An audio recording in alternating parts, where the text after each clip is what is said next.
Praise the lord. ದೇವರಿಗೆ ಸ್ತೋತ್ರವಾಗಿರಲಿ. ಈ ದಿನದ ದೇವರ ವಾಗ್ದಾನವು ಯೆಹೋವನು ಬರೆದ ಸುವಾರ್ತೆ 10ನೇ ಅಧ್ಯಾಯ 11ನೇ ವಚನದಲ್ಲಿ, ನಾನೇ ಒಳ್ಳೆಯ ಕುರುಬನು, ಒಳ್ಳೆಯ ಕುರುಬನು ತನ್ನ ಕುರಿಗಳಿಗೋಸ್ಕರ ತನ್ನ ಪ್ರಾಣವನ್ನು ಕೊಡುತ್ತೇನೆ. ಆಮೆನ್. ಹೌದು ಪ್ರಿಯ ಸಹೋದರ ಸಹೋದರಿಯೇ, ನೋಡಿರಿ, ಕೂಲಿ ಹಾಳು ಕುರುಬನು ಕುರಿಗಳ ಒಡೆಯನೂ ಆಗಿರದೆ ತೋಳ ಬರುವುದನ್ನು ಕಾಣುತ್ತಲೇ ಕುರಿಗಳನ್ನು ಬಿಟ್ಟು ಓಡಿ ಹೋಗುತ್ತಾನೆ.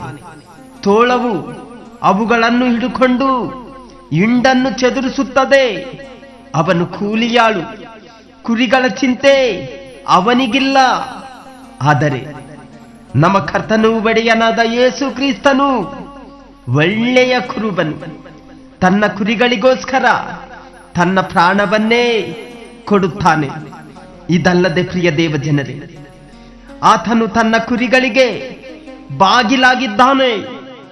ಆ ಬಾಗಿಲು ಮುಖಾಂತರವಾಗಿ ಯಾವನಾದರೂ ಒಳಗೆ ಹೋದರೆ ಸುರಕ್ಷಿತವಾಗಿರುವನು. ಆಮೆನ್. ಹೌದು ಪ್ರಿಯ ದೇವ ಜನರೇ, ಈ ಲೋಕದಲ್ಲಿ ನಾವು ಒಂಟಿಯಾಗಿಲ್ಲ. ಭಯಪಡಬೇಡಿರಿ, ಏಕೆಂದರೆ ನಮ್ಮ ಜೊತೆಯಾಗಿ ಒಬ್ಬರಿದ್ದಾರೆ. ಆತನೇ ಒಳ್ಳೆಯ ಕುರುಬನಾದ ಕ್ರಿಸ್ತನು. ಆತನು ನಮ್ಮ ದುಃಖವನ್ನು ನೋಡಿದವನು, ನಮ್ಮ ಕಣ್ಣೀರನ್ನು ಎಣಿಸಿದವನು, ನಮಗಾಗಿ ನಮ್ಮ ಪಾಪಗಳಿಗಾಗಿ ತನ್ನ ಪ್ರಾಣವನ್ನೇ ಕೊಟ್ಟ ಪ್ರೀತಿ ಉಳ್ಳ ದೇವರು. ಆತನು ನಮ್ಮನ್ನು ಕೈ ಬಿಡುವುದಿಲ್ಲ. ಹೆದರಬೇಡಿರಿ, ಏಕೆಂದರೆ ಪ್ರಿಯ ಸಹೋದರ ಸಹೋದರಿಯೇ, ನಮಗೆ ಅನೇಕ ಕಷ್ಟ ದುಃಖ ವ್ಯಸನಗಳು ಮುತ್ತಿಕೊಂಡಾಗ ಆತನು ದೂರ ನಿಂತು ನೋಡುವವನಲ್ಲ, ನಮ್ಮ ಹತ್ತಿರವಿದ್ದು ಹೋರಾಡುವವನಾಗಿದ್ದಾನೆ. ನಮ್ಮ ಗಾಯಗಳನ್ನು ಆತನ ಬಾಸುಂಡೆಗಳಿಂದ ಗುಣಪಡಿಸುತ್ತಾನೆ. ನಮ್ಮ ಭಾರವನ್ನು ಆತನೇ ಹೊರುತ್ತಾನೆ. ನಾವು ದಾರಿ ತಪ್ಪಿದಾಗ ಸಹ ಪ್ರೀತಿಯಿಂದ ಕರೆದು ಮರಳಿ ಮಡಿಲಿಗೆ ಸೇರಿಸಿಕೊಳ್ಳುತ್ತಾನೆ. ಆಮೆನ್. ಆದ್ದರಿಂದ ಪ್ರಿಯ ಸಹೋದರರೇ, ಭಯಪಡಬೇಡಿರಿ. ಕೇಳಿರಿ, ದೇವರು ಜೀವಂತನಾಗಿದ್ದಾನೆ. ಕ್ರಿಸ್ತನು ನಿಮ್ಮ ಜೀವನದಲ್ಲಿ ಕೆಲಸ ಮಾಡುತ್ತಿದ್ದಾನೆ. ನಿಮ್ಮ ಕಷ್ಟಗಳು ತಾತ್ಕಾಲಿಕ, ಆತನ ಪ್ರೀತಿಯು ಶಾಶ್ವತವು. ನೀವು ಬಲಹೀನರಾದಾಗ ಆತನೇ ನಿಮ್ಮ ಬಲ. ನೀವು ದಾರಿ ತಪ್ಪಿದಾಗ ಆತನೇ ನಿಮಗೆ ಮಾರ್ಗವಾಗಿದ್ದಾನೆ. ನೀವು ಧೈರ್ಯದಿಂದಿರಿ, ನಂಬಿಕೆಯಲ್ಲಿ ದೃಢವಾಗಿ ನಿಲ್ಲಿರಿ.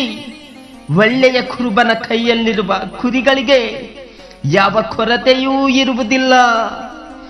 ಆಮೆನ್. ಹೀಗಿರುವುದರಿಂದ ಪ್ರಿಯ ಸಹೋದರ ಸಹೋದರಿಯೇ, ನಾವು ಪ್ರಕಟಣೆ 7ನೇ ಅಧ್ಯಾಯ 17ನೇ ವಚನವನ್ನು ನೋಡುವುದಾದರೆ, ಅಲ್ಲಿ ದೇವಭಕ್ತನು ಈಗನ್ನುತ್ತಾನೆ, ಸಿಂಹಾಸನದ ಮಧ್ಯದಲ್ಲಿರುವ ಯಜ್ಞಾದ ಕುರಿಯಾದಾತನು ಅವರಿಗೆ ಕುರುಬನಂತಿದ್ದು ಜೀವಜಲದ ಒರೆತೆಗಳ ಬಳಿಗೆ ನಡೆಸುತ್ತಾನೆ. ದೇವರು ಅವರ ಕಣ್ಣೀರನ್ನೆಲ್ಲ ಒರೆಸಿ ಬಿಡುವನು ಎಂದು ಹೇಳಿದನು. ಆಮೆನ್. ಆದ್ದರಿಂದ ಪ್ರಿಯ ದೇವಜನರೇ, ಆತನು ಒಳ್ಳೆಯ ಕುರುಬನಾಗಿರುವುದರಿಂದ ನಮ್ಮನ್ನು ಜೀವಜಲದ ಒರೆತೆಗಳ ಬಳಿಗೆ ನಡೆಸುತ್ತಾನೆ. ಭಯಪಡಬೇಡಿರಿ. ತನ್ನ ಕುರಿಗಳನ್ನು ಹಸಿರು ಇರುವ ಹೊಲಗಳಲ್ಲಿ ಮೈಯಿಸುತ್ತಾನೆ. ಆತನೇ ಒಳ್ಳೆಯ ಕುರುಬನು. ಒಳ್ಳೆಯ ಕುರುಬನು ತನ್ನ ಕುರಿಗಳಿಗೋಸ್ಕರ ತನ್ನ ಪ್ರಾಣವನ್ನೇ ಕೊಡುವನು. ಭಯಪಡಬೇಡಿರಿ, ಹೆದರಬೇಡಿರಿ. ಆತನ ಮೇಲೆ ಭರವಸೆ ಬಿಡಿರಿ. ಆತನು ಒಳ್ಳೆಯವನು, ಒಳ್ಳೆಯದನ್ನೇ ಮಾಡುವವನಾಗಿದ್ದಾನೆ. ಆಮೆನ್. ದೇವರು ನಿಮ್ಮೊಂದಿಗೆ ಸದಾ ಕಾಲವೂ ಇರಲಿ. ಆಮೆನ್.